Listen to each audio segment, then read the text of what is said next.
Hi అందరికీ welcome back to వేదన్స్ creatives. ఈ రోజైతే ఒక మంచి స్టోరీతో మళ్ళీ మీ ముందుకు వచ్చేసానండి. మా ఛానల్ని ఇంకెవరైనా సబ్స్క్రైబ్ చేసుకోకుంటే వెంటనే వెళ్ళి సబ్స్క్రైబ్ చేసుకోండి. కథ ద్వారా మనం తెలుసుకోబోయేది ఏమిటో ఒకసారి చూద్దామండి. ఉన్నదాంతో తృప్తి పొందక అత్యాశ వైపు వెళ్తే ఏం జరుగుతుందో తెలుసా అండి? అది ఎప్పటికైనా మనని నాశనం చేస్తుందండి. కానీ కష్టం చేసిన వాడికి ఫలితం మాత్రం తప్పకుండా వస్తుందండి. అలాంటి ఒక స్టోరీ ఈ రోజు మనం తెలుసుకుందామండి. మరి లేట్ చేయకుండా స్టోరీలోకి వెళ్దాం. స్టోరీ నేమ్ వచ్చేసి కనువిప్పు. అనగనగా ఒక చిన్న గ్రామంలో అడవికి సమీపాన ఒక పూరి గుడిసె ఉండేది. అందులో రామయ్య, కీతమ్మ అనే ఇద్దరు దంపతులు ఉండేవారు.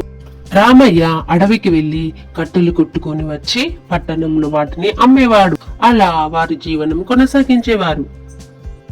ఒకరోజు రామయ్య కట్టెల కోసం అడవికి వెళ్ళాడు. ఒక చెట్టును కొట్టబోయాడు. అప్పుడు ఆ అడవిలోని దేవత ప్రత్యక్షమైంది. ఆ దేవత రామయ్యను చూసి ఇలా అంటుంది, చెట్టును నరకడం వల్ల అడవి మొత్తం పాడవుతుంది, చెట్లను నరకవద్దు అని రామయ్యతో చెప్పింది.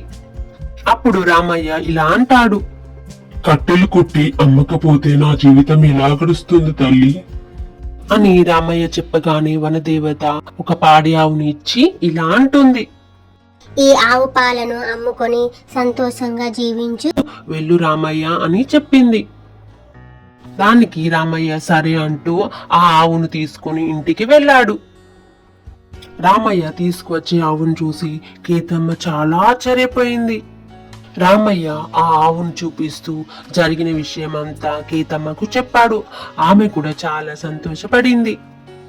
రోజు కీతమ్మ ఆవును చూసుకునేది. ఆవుకు మేత వేయడం, దానికి పాలు పితకడం చేసేది. ఆ పాలను అమ్మగా వచ్చిన డబ్బులతో వారి జీవనాన్ని కొనసాగించేవారు.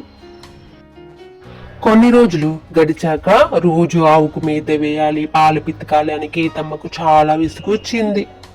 కష్టపడకుండా డబ్బు సంపాదించాలని అనుకుంది. భర్తను మళ్ళీ అడవికి పంపినది. రామయ్య ఆవును పట్టుకొని అడవికి వెళ్ళాడు. గొడ్డలితో చెట్టును నరకబోయాడు. అడవి దేవత మళ్ళీ ప్రత్యక్షమై ఇలా అంటుంది, ఏమిటి రామయ్య, మళ్ళీ వచ్చావు? చెట్టుని ఎందుకు నరకబోతున్నావు అని అడగగానే రామయ్య ఇలా సమాధానం చెప్తాడు, నాకు ఈ ఆవు వద్దు తల్లి, ఇంకా ఎక్కువ డబ్బులు వచ్చే ఉపాయం ఏమన్నా ఉంటే చెప్పండి తల్లి. రామయ్య చెప్పిన మాటలు విన్నాక అడవి దేవత రామయ్యతో ఇలా అంటుంది, సరే రామయ్య, నేను ఈ ఆవును తీసుకుంటున్నాను.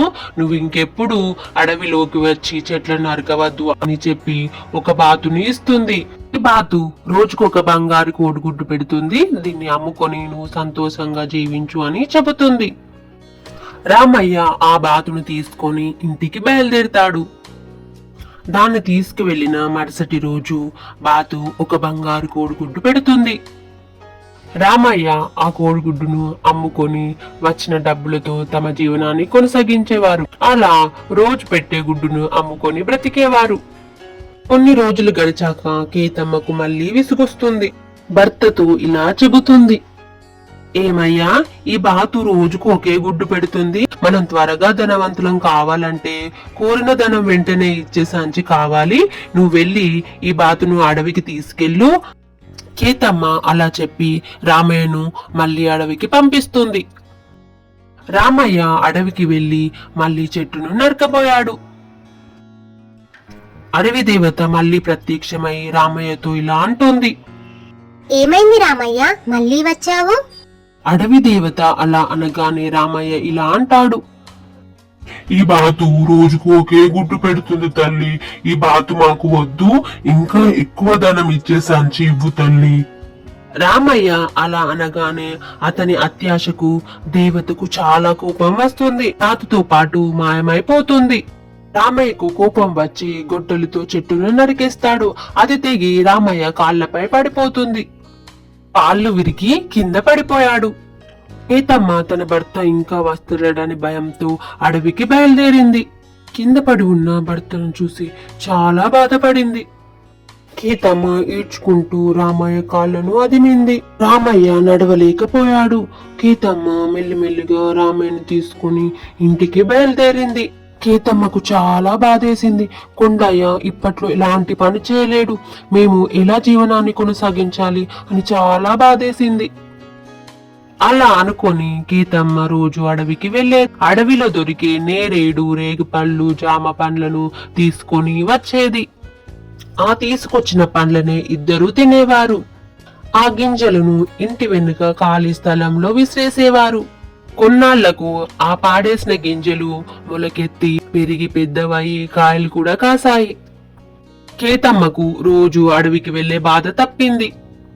కావలసిన పండ్లు తిని మిగిలినవి సంతలో అమ్మేవారు. చెట్లను కొట్టి బతకడమే కాదు, చెట్లను పెంచి కూడా జీవితం సాగించవచ్చని రామయ్య దంపతులు గ్రహించారు. ఇంటి ముందున్న ఖాళీ స్థలాన్ని కాంతమ్మ చదును చేసింది. రకరకాల పండ్ల మొక్కలు నాటింది. ప్రతిరోజు క్రమం తప్పకుండా వాటికి నీరు కూడా పోసేది. ఒకరోజు అడవి దేవత ప్రత్యక్షమై వారు చేసే మంచి పనిని చూసి చాలా సంతోషపడింది. వెంటనే వారిని దీవించింది. అప్పటి నుంచి రామయ్య దంపతులకు చెట్ల విలువ బాగా తెలిసొచ్చింది. అత్యాశ ఎప్పుడు నాశనానికే దారితీస్తుంది, సంతృప్తి సుఖానికి మార్గంగా నిలుస్తుంది. చూసారు కదా ఫ్రెండ్స్, మీకైతే స్టోరీ నచ్చిందని అనుకుంటున్నాను. నచ్చితే వీడియోకి తప్పకుండా ఒక లైక్ ఇవ్వడం మాత్రం అస్సలు మర్చిపోకండి. తిరిగి మరొక మంచి వీడియోతో మళ్ళీ కలుద్దాం.